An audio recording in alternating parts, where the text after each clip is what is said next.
So when your parents are working in a 9-to-5 corporate job, financial planning can be pretty simple. Around October each year, HR will give them one insurance plan to sign up for. Taxes are pretty easy because taxes are withheld automatically from their paycheck, and they will receive a W-2 tax form from their employer that summarizes all the details. Investment planning is easier too because their 401k sets them up to contribute the minimum percentage of income required to get the full company 401k match, and also assigns them a target date mutual fund that invests more aggressively when they are younger and automatically lowers the risk as they get closer to retirement. The problem comes when your parents are transitioning to retirement and now they suddenly have to make a lot of decisions themselves. And they have to deal with questions like how do they convert their 401k account into a reliable stream of income so they can enjoy their retirement and not risk running out of money? When should they start taking Social Security so they can get the most out of it? How do they minimize taxes associated with required minimum distribution that starts at age 73 that pushes up their tax bracket? And if they retire before the age of 65, what kind of insurance plan should they get until they qualify for Medicare? All these decisions that used to be made for them, now they have to decide for themselves. And it's normal for our parents to feel overwhelmed. Because of how complicated our healthcare and financial system is in America, it is very easy to make a mistake that can have a long-term and permanent negative effect on their financial future. But before you start helping your parents with all of this, I suggest that you only do this if your parents have allowed you to help. Nobody likes to receive unsolicited advice, and I know from firsthand experience that trying to help your family with their finances when they didn't ask you to or when they are not ready will only lead to frustrations and potential arguments for the both of you. If your parents have asked you, the first thing to do is to take inventory of where they are currently. And the first of the items that you will review is their cash flow. So by reviewing their pay stub, that is a very good start. You will get an idea of how much is coming in and how much is taken out for taxes and insurance. And reviewing their tax return is also a great way to get all of this information as well because they'll have to report their income, their deductions. The next thing you want to do is to review healthcare costs, food, entertainment, travel, housing, how much money they give out every Lunar New Year. You take their current income and you subtract all of their lifestyle expenses, and now you have their ability to save. And the next thing is you want to review is their future income sources, their retirement income sources from assets like rental property, Social Security, public pensions, and annuities. You also want to review their insurance, life insurance, disability insurance, long-term care insurance. These are all going to be more important as they get older. And being alive is very expensive, so the longer your parents are expected to live, the more money they will spend. So you also need to assess their life expectancy. You can do this by figuring out their parents' own life expectancy, if they are still alive, how their health is currently, if they are not, how long did they live for, what were the last few years of their life were like, what were the healthcare expenses associated with that. The next thing you want to review is their assets. You want to review their investment account statements, including and not limited to their 401ks, IRAs, Roth IRAs, taxable investment accounts, annuities. If they have rental properties as well, you need to review those. Are they capable of continuing to maintain the real estate themselves? Is it actually making money? Are there a lot of deferred maintenance that you need to budget for? You can review their personal property, their homes, their cars, their jewelry. Although they are not investments per se, they can still be converted to money that can fund future expenses. And the next thing is to review their debts, including their credit card debts, their mortgages, their auto loans. You take their positive assets and subtract their negative liabilities, and now you have their net worth. And the next thing you want to do is to review their estate plan.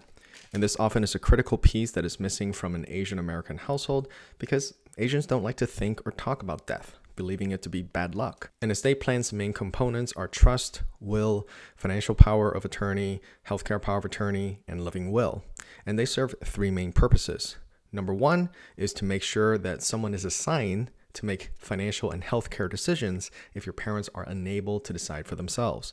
And number two, if they want to be kept alive or not if they are in a vegetative state. And number three, lay out how their assets will be distributed when they pass away. I will make a dedicated video about estate planning in the future, so subscribe if you want to learn more. Now that you have a good idea of where they are now, the final piece of the data gathering process is to learn where they want to be, to understand their goals. When do they want to retire? What do they want to do in retirement? What kind of long-term care do they want for when they cannot take care of themselves? Do they plan to move in with you or one of your siblings? Will it cause unnecessary tension to live together? Is your spouse okay with your parents moving in with you? Are your siblings capable or willing to take care of your parents in that capacity? All these are questions you have to consider. If you or your sibling will not be involved with providing physical care, first of all, no judgment from me, nor should you be too hard on yourself. And now they have to decide how to take care of it themselves. Do they want to stay in their own home and have someone come and help, or live in a dedicated facility? Who will be responsible for paying for long-term care?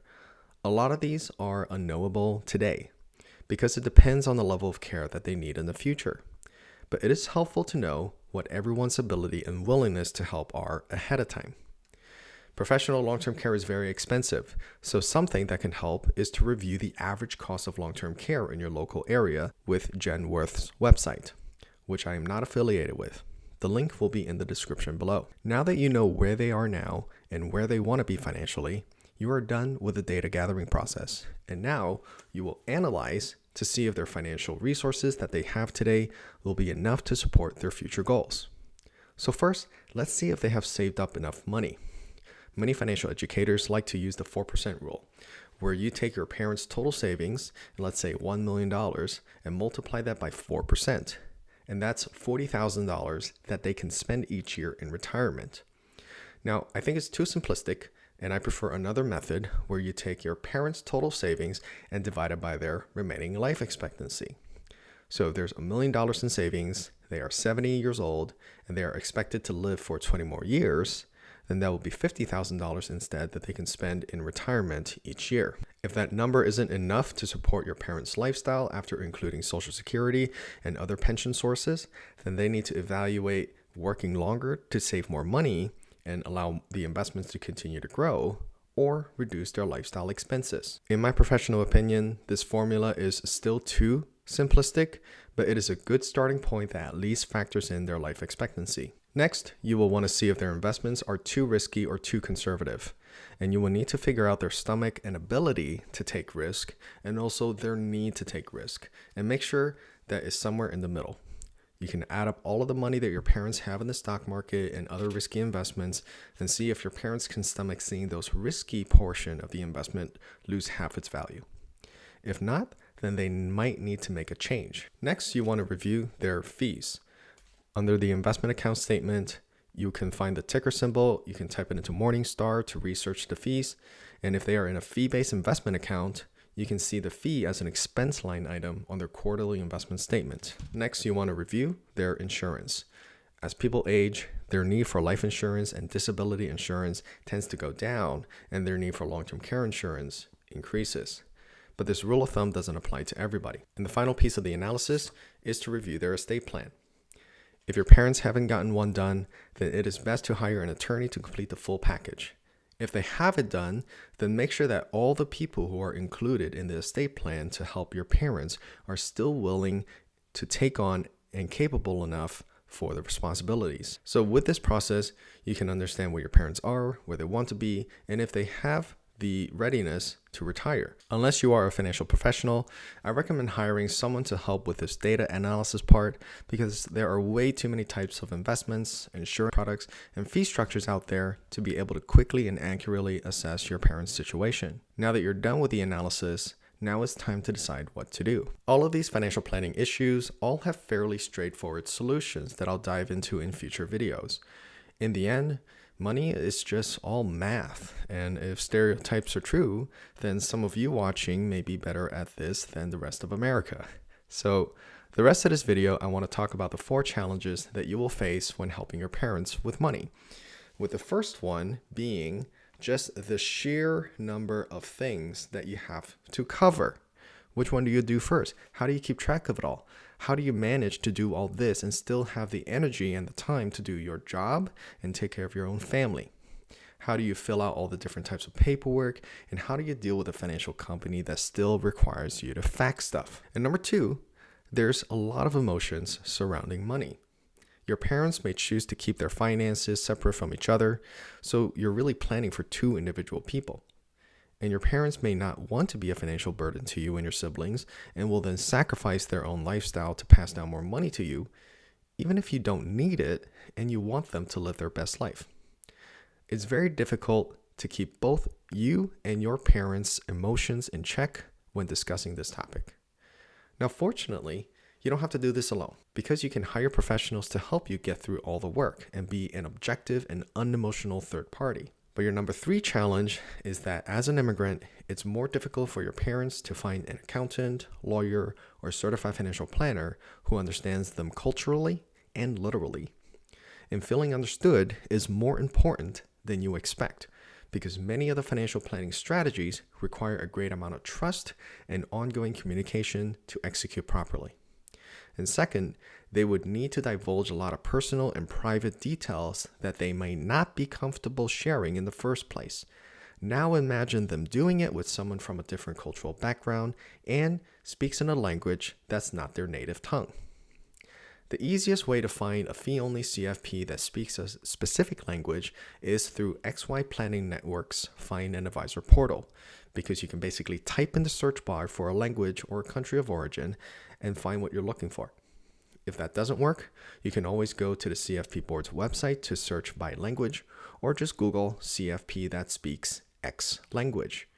But keep in mind, not all CFPs are fee-only or have to follow the SEC fiduciary responsibilities, so you need to do even more due diligence when hiring any financial professional. Fortunately, as you may have experienced growing up, many Asian American kids were pushed to excel in school at the expense of their mental health and now are working as very competent, although a little damaged, accountants, lawyers, and financial professionals. So you can likely find someone to help your parents if you expand your search to people who work virtually.